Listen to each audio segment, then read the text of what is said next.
Hello friends. तो Bihar board के English का 100 मार्क्स का हम लोग प्रोज सेक्शन का वीडियो देख रहे थे और हम लोग ने 4 चैप्टर कंप्लीट कर लिया है और आज हम लोग देख रहे हैं 5वां चैप्टर जो कि है ideas that have helped Mankind. यानी कि आइडियाज मतलब कुछ भी जो हम लोग को नया समझ आता है तो वो बोलते हैं ना आइडिया आया। तो आइडिया जो कि हेल्प किया, मदद किया मैनकाइंड। मैनकाइंड मतलब होता है मानवता, जो कि मानवता को क्या किया, मदद किया। वो एक चैप्टर है जो कि लिखा गया बर्ट्रांड रसेल के द्वारा। आज हम लोग इसको देखते हैं कि इसमें क्या है। यह 5वां चैप्टर है। तो ठीक है, आप लोग कॉपी पे निकाल लीजिए, इसके नोट्स को बनाइए। तो हम चलते हैं, शुरू करते हैं। देखिए, ideas that have helped Mankind is an essay. पिछले बार भी मैंने बताया था कि एसे कुछ भी रहता है ना जो कि लोग खुद से लिखते हैं तो क्या होता है, एसे होता है। तो यह जो चैप्टर है ideas that have helped Mankind, क्या है, एक एसे है, निबंध है जो कि लिखा गया है बर्ट्रांड रसेल। आंद्रे रसेल नहीं, बर्ट्रांड रसेल, ठीक है। उसी का कोई भाई होगा।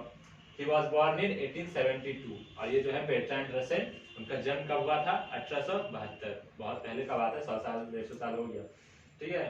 तो हम लोग को याद रखना है कि क्वेश्चन पूछेगा ideas that have helped Mankind क्या है, किस टाइप का है। तो हम लोग को बताना है कि वह एक एस्से है, किसके द्वारा लिखा गया, तो बर्ट्रांड रसेल के द्वारा लिखा गया। और बर्ट्रांड रसेल का जन्म कब हुआ था, तो 1872, 1872। अब देखते हैं, ही वॉज अ ब्रिटिश, ठीक है, ब्रिटिश के थे, फिलोसोफर थे, ग्रेट हिस्टोरियन मतलब इतिहासकार थे, मतलब पीछे की चीजों के बारे में पता लगाते थे, उस पर कुछ शोध करते थे, इतिहासकार थे। मैथमेटिशियन, साथ ही साथ देखो इतिहासकार भी थे, फिलोसोफर भी थे और गणितज्ञ भी थे, मतलब सब कुछ थे। एंड प्रोलिफिक राइटर, साथ साथ एक बहुत अच्छे लेखक भी थे, मतलब ऑल इन वन वाले थे ये बर्ट्रांड रसेल। जैसे आंद्रे रसेल है ना, बैटिंग बॉलिंग सब कर लेते हैं, फील्डिंग वगैरह, वैसे ये सब है, फिलोसोफर भी है, हिस्टोरियन भी है, मैथमेटिशियन भी है और प्रोलिफिक राइटर, बहुत अच्छे लेखक भी है। तो देखते हैं इसका समरी। और भी ये इसमें Bertrand Russell was also a commentator on a large variety of topics. साथ ही साथ क्या थे, कमेंटेटर भी थे, मतलब होता है ना जैसे मैच का कमेंट्री होता है, उसको बोलने वाला, बहुत विषयों पे ना ये कमेंट्री भी करते थे, बोलते थे। वैरायटी ऑफ टॉपिक्स, बहुत विषय पे, ये नहीं कि सिर्फ कुछ एक विषय पे, बहुत सारे विषय पे ये बोलते भी थे। इन 1950, 1950 में Russell was awarded Nobel prize. क्या था, उनको नोबेल प्राइज मिला हुआ था 1950 में, ठीक है, याद रखना है, ऑब्जेक्टिव बनेगा इससे कि नोबेल प्राइज आंद्रे रसेल को कब मिला या फिर 1950 में उनको कौन सा अवार्ड मिला, फॉर लिटरेचर। और किस विषय पे मिला, तो लिटरेचर मतलब भाषा पे, साहित्य पे, ठीक है। अब देखते हैं इसका नेक्स्ट। अब समरी देख लेते हैं जो कि हम लोग को एग्जाम में पूछेगा, बहुत बार पूछ चुका है, तो कॉपी में अब इसको अच्छे से नोट करना है, उतना उसको भी नोट करिए और इसको भी नोट करना है। Ideas that have helped mankind is an essay written by Bertrand Russell। सबसे पहले तो ये बता देंगे कि क्या है, यह एक essay है जो कि Bertrand Russell के द्वारा लिखा गया है। फिर उसमें बताते हैं कि क्या है। In this essay it talks about growth of human civilization। और इसमें किस चीज की बात करते हैं, ग्रोथ के बारे में, मतलब विकास जो होता है ना, ग्रोथ मतलब क्या होता है, धीरे धीरे बढ़ना। तो वो जो विकास जो हुआ, ह्यूमन सिविलाइजेशन मतलब मानव का जो धीरे धीरे सभ्य होते हैं, या पहले हम लोग क्या थे और आज हम लोग क्या है, तो मतलब क्या हुआ, धीरे धीरे ग्रोथ हुआ ना हम लोग के सिविलाइजेशन में, हम लोग सभ्य होते गए। तो उसी के बारे में इन्होंने इस एस्से में बात किया है। तो अब देखते हैं इसका next paragraph. She says that we were civilized today। Actually यहाँ पे we are होना चाहिए, क्या है, he says that we are civilized today, मतलब हम लोग आज क्या है, civilized हैं, सभ्य है। But thousands of years ago we were uncivilized। वह कहते हैं कि आज तो हम लोग सभ्य हैं, एकदम अच्छे तरीके से रहते हैं ना सभ्यता के साथ, लेकिन thousands of years ago मतलब हजारों साल पहले हम लोग uncivilized थे, असभ्य थे। मतलब आप लोग सुने होंगे ना कि पहले मनुष्य बंदर की तरह था और न ठीक से कपड़ा वपड़ा का था, मतलब घुमंतु था, कहीं पे भी रह लेता था, मतलब ऐसा ऐसा करके हम लोग सुने हैं। मतलब क्या थे, हम लोग अनसिविलाइज्ड थे, असभ्य थे।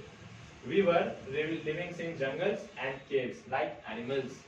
हम लोग क्या थे, गुफाओं में रहते थे, मतलब बहुत सारा गुफा रहता था, क्योंकि पहले तो उतना सोच समझ था नहीं, जब हम लोग वहां पे आए थे, स्टार्टिंग जब हम लोग का हुआ था ह्यूमन का, तो उतना सोच समझ नहीं था। हम लोग कहाँ भी जंगल में, वनों में रहते थे, जंगल झाड़ियों में, और एनिमल्स के जैसे, same to same animals, animals भी जिस तरीके से रहते थे, मतलब खुले में, गुफाओं में, उसी तरीके से हम लोग भी रहते थे।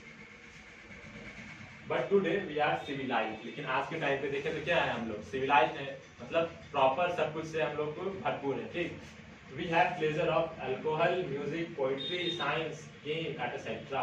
हमें आज क्या मतलब किस किस चीज का आनंद मिला हुआ है, प्लेजर मतलब आनंद है उस चीज का, अच्छा चीज है। ऑफ एल्कोहल, एल्कोहल, म्यूजिक मतलब हर कुछ का, गाना हम लोग सुन सकते हैं, पोइट्री कर सकते हैं, साइंस का, गेम का, बहुत सारे हजारों लाख चीज हम लोग के आसपास में जितना है सब क्या है। आज हम लोग सिविलाइज है तो हम लोग के पास क्या है, ह्यूमंस के पास है, बट एनिमल्स डोंट हैव, मतलब लेकिन वो चीज क्या है एनिमल्स के पास नहीं है। अभी भी देखें तो एनिमल्स में कपड़ा पहनते हैं, उन लोग को कोई प्रॉपर घर होता है। हम लोग अगर कुछ पेट है पालतू है तो बस उसको केयर करते हैं, लेकिन एनिमल्स सिविलाइज नहीं हुए, लेकिन ह्यूमन सिविलाइज हो गए। ये कौन कहते हैं, बर्ट्रांड रसेल।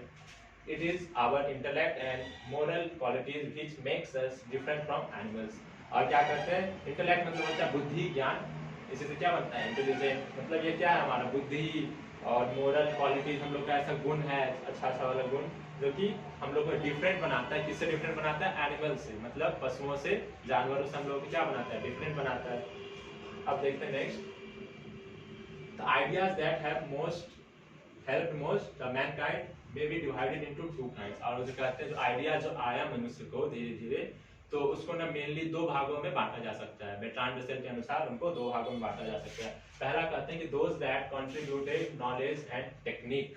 पहला तो वो जो कि क्या किए, कंट्रीब्यूट किए, योगदान किए, किस चीज के लिए, नॉलेज मतलब ज्ञान के लिए, और टेक्निक्स मतलब जितना भी टेक्निकल चीज है, जैसे कि पहले बल्ब का आविष्कार हुआ, बाइसिकल का, बुलक कार्ट का, ये सब धीरे धीरे ये सब चीज हुआ ना, फिर घर बनाना लोग सीखा।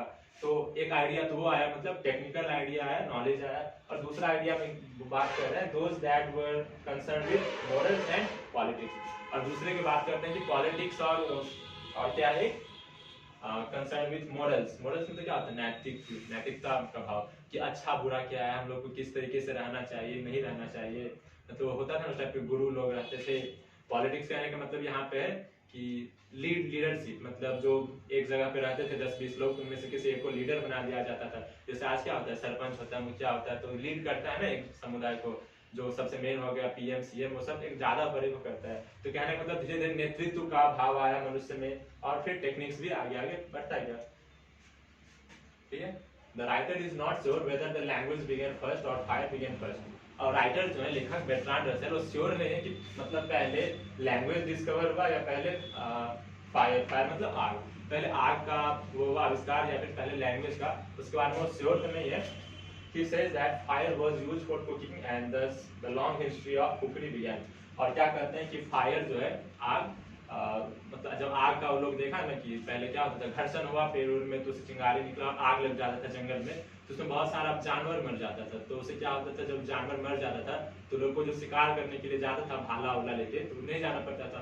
और उसमें टेस्ट का भी डिफरेंस मिलता था उन लोग, मतलब उसका टेस्ट जो पक जाता था तो उसका डिफरेंस मिला, उसको थोड़ा अच्छा लगता था, टेस्टी लगता था। तो फिर वो लोग क्या किया, फायर को लोग को पता चल गया, पत्थर में पत्थर घिस के, और फिर जो भी तरीके से हम लोग तो बस उसको सोच सकते हैं, इमेजिन कर सकते हैं।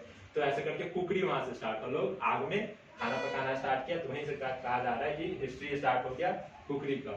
ठीक है, मतलब खाना पकाने का।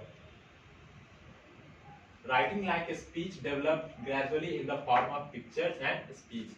पहले जो अभी जैसे हम लोग लिख रहे हैं एबीसीडी अल्फाबेटिकल, या फिर हिंदी में लिखते हैं बहुत सारे लैंग्वेज में, तो पहले ऐसा नहीं था। पहले वो लोग पिक्चर्स के माध्यम से कुछ पिक्चर बना के एक दूसरे को कम्युनिकेट करते थे, लिख के जब, और फिर बोल के कम्युनिकेट करते थे, तो सबको पता ही है।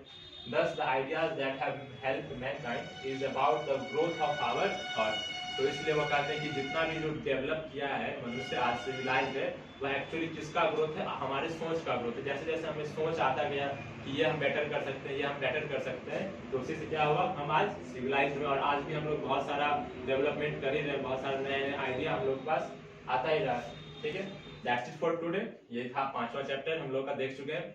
और आज क्या है, न्यू ईयर मतलब 2020, जो कि बहुत ही वो था सबके लिए दुखदाई, खत्म हुआ फाइनली। अब 2021 नया साल का शुरुआत हो रहा है। तो उम्मीद करते हैं कि ये साल बहुत ही अच्छा जाए मेरे लिए, आप लोगों के लिए, सभी के लिए एक अच्छा जाए। तो wish you all a very happy new year, and हम लोग आगे बस ऐसे ही बढ़ते रहेंगे। Thank you.